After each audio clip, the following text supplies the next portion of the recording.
Hello, I'm Hannah, the author of the I Can Dance book series. I wanted to take a few minutes to share with you why I created these resources and how specifically they support the emotional health of children. We are living right now in what we would call an epidemic of anxiety. We're seeing rates of anxiety in ways we've never seen. We also have what we call an epidemic of aggression. Children are exploding in younger and younger ages. Like a child's not first in line and all of a sudden they're like throwing themselves on the floor, having a meltdown, or a child loses a game and they just explode. It's like their brain's not recognizing that they can survive such disappointment. They don't have the resilience. We're also seeing what we would call an epidemic of shut down kids. Shut down as in whatever, I don't care, doesn't matter to me. It's like there's no feeling, there's no curiosity, no sense of the child's like gorgeous place in this universe. And so I want to sort of step just briefly, just for a wee moment, into why. Because if we don't understand the why, you're not going to understand the how of how to make change. If we don't know what's going on, we can't come up with strategies in a vacuum. And so I want to explain sort of a window into what's going on, and then how these resources have been carefully curated to answer some of this. In Western culture, we have replaced play with entertainment. Let's say this again. We've replaced play with entertainment. Entertainment is the in-breath. It's the, and play is nature's out-breath. It's the, whew. And we have children that are breathing in and in and in and in and in and in and in and in and in and in, and they are not coping. With the invention of devices that travel with children, play has been taken away from the vast majority of children's lives. And we have children who are being stimulated over and over and over and over with no out-breath.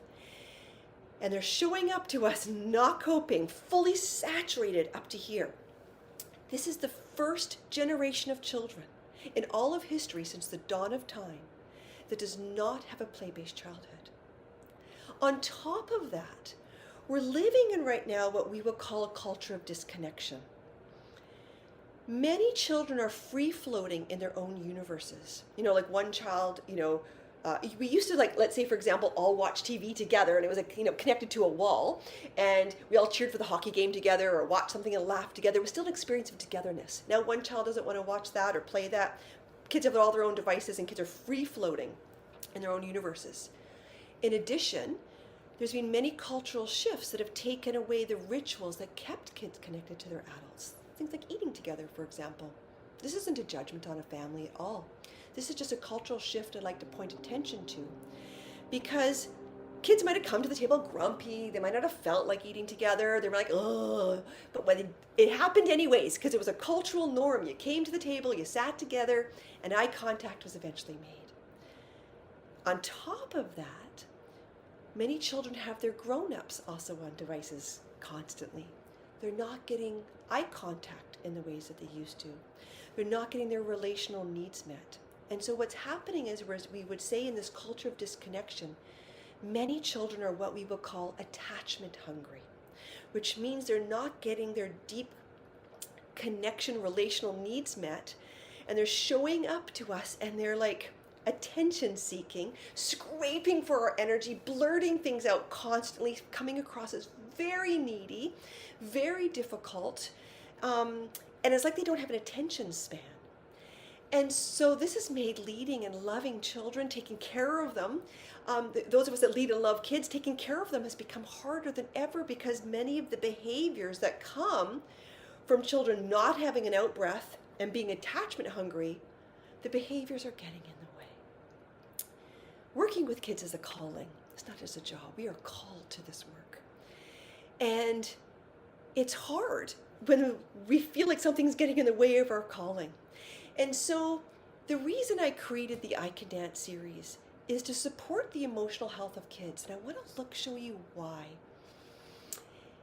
Expressive play, which is movement, dance, singing, using your senses and your body, has a very unique capacity in order to enter both of those changes. Unlike free play is phenomenal. It helps kids digest anxiety. It also releases frustration. I'm a big supporter, everyone that knows me, of free play. But it does not build a relationship as well in the way that expressive play does. So let's look at this.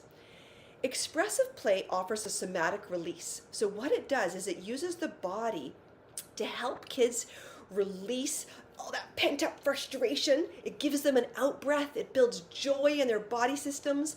And the I Can Dance books brings kids on this sort of somatic release journey, whether it's prickly, pretending to be prickly in the textures book, or whether it's being spaghetti in the noodles book, or whether it's being shy in the feelings book. And then it moves them into a kind of a silly to soft to a quieter, and all of them end on the calmest activity to help sort of transition children back into whatever class activity is next. But it provides this release in a way that children naturally do. This is a key point, because what happened in the whirlwind of change was that everything happened so quickly. The devices that travel with children, all the, cell phones, iPads, all the changes that happened so quickly. Culture tried to answer it very quickly with, what are we going to do? And many schools, community centers, etc., came up with emotional health programs, social emotional learning, which is great. I'm obviously a supporter of those. It's wonderful that children learn the names for their feelings, and it's wonderful that children learn how to manage and cope with some of those big feelings that are stirring within them. This is great. But it's not enough. We need to turn social emotional learning into social emotional doing. Talking to kids about their emotional health is only going to get us so far. We need to be helping children to experience emotional health. This is the fruit. Emotional health then becomes the fruit of the activity, rather than kids just trying to learn to do something. The toughest kids need to experience it to get there, not just be taught about it. And that's why doing it in the way that children naturally learn and grow best, through play, is the way, because kids don't feel like they don't feel like they're learning about how to do it. They're just having fun. They're just engaging in an activity. To them, they're just partaking in a fun thing to do, an engaging activity or an engaging experience. And the fruit of it is emotional health. In addition to the release component that expressive play provides through the body, and that somatic release, it also creates mirror neurons. It creates a sense of connection.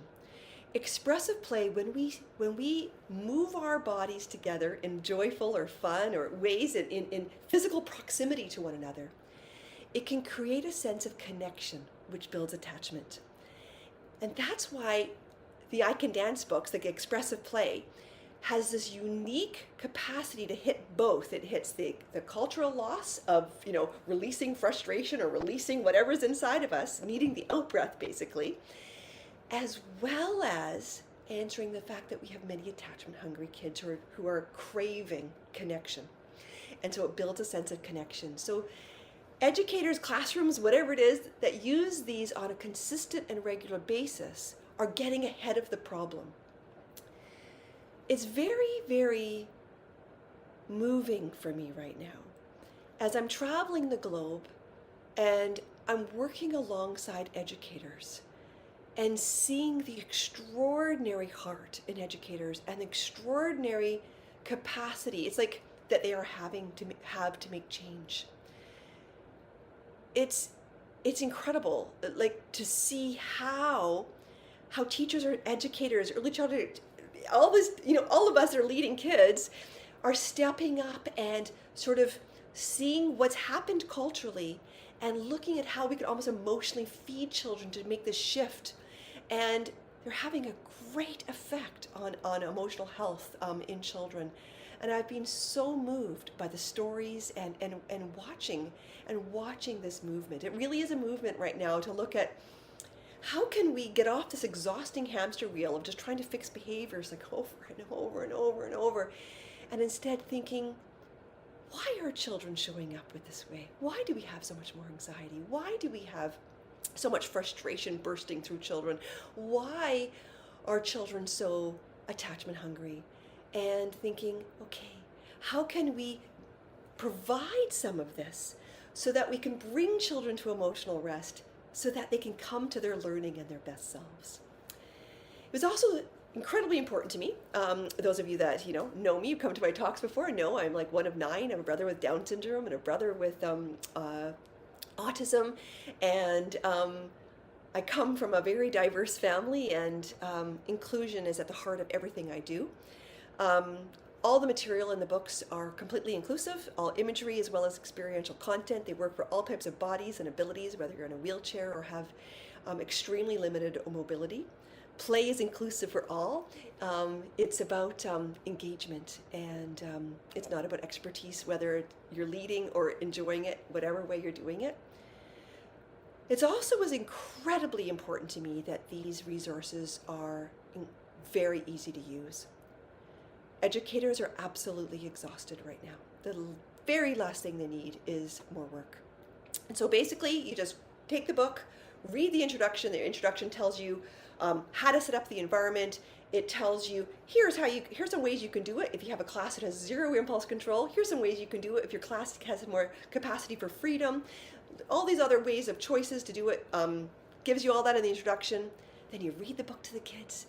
You download the QR code with the music. And voila, off you go. I'm leading it the whole time. So my voice is leading the experience. So you can just join in and have your own experience of an out breath as well with their students. There is the music there as well without my voiceover, should you wish to lead it yourself. But I wanted to give that option just to make it as simplest as possible. So I just want to say thank you. I feel the movement right now globally towards this developmental relational approach.